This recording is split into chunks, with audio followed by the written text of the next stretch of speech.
It's called embracing the suck. Sometimes it just sucks. Whatever you have to tell yourself to get through boot camp. That was the mindset of 18-year-old Nathan Thomas as he trained for the Army at Fort Benning. Joining the Army was a decision he made at the age of 17.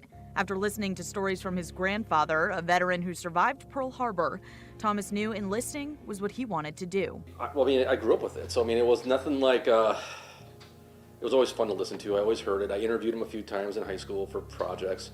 And it was the same story every time. I could almost tell it just as good as he could. But Thomas would be writing his own story. He completed airborne school before finishing basic training in 1999. He then shipped out to Fort Bragg in North Carolina. It was just a few weeks before Thomas and his mounted infantry unit were deployed to Kosovo in early 2000.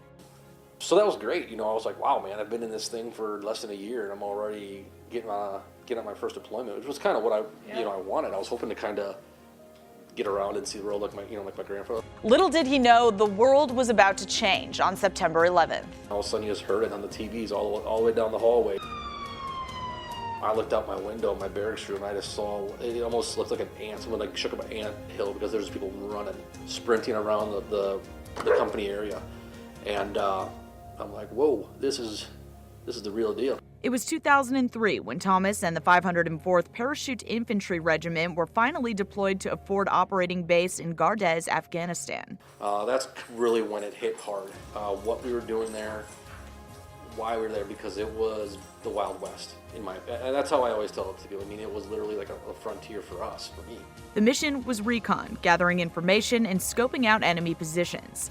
It lasted for about 4 months, with Thomas and his platoon often coming under fire, but they never lost an American soldier. And honestly, as corny as it sounds, I really thought, man, this is history in the making. We listened to the invasion of Iraq on a satellite radio from Afghanistan. This was all new. Again, exciting. You're 22. I was a team leader, so it was a great ride. It really was. Flash forward to a few months later, and Thomas would be heading out for his final deployment to Iraq, where he helped train the 1st Iraqi National Guard. Thomas's time in the Army came to an end in 2004. He looks back on it fondly, but there's one person he wishes he could share it with. I think your grandfather would be proud. I wish I could sit with him today and just talk soldier to soldier instead of grandfather. Just because you don't understand the magnitude of what he went through. I held my grandpa to a really high regard when it came to that. So always going to be proud of our servicemen and women out there fighting the fight every day.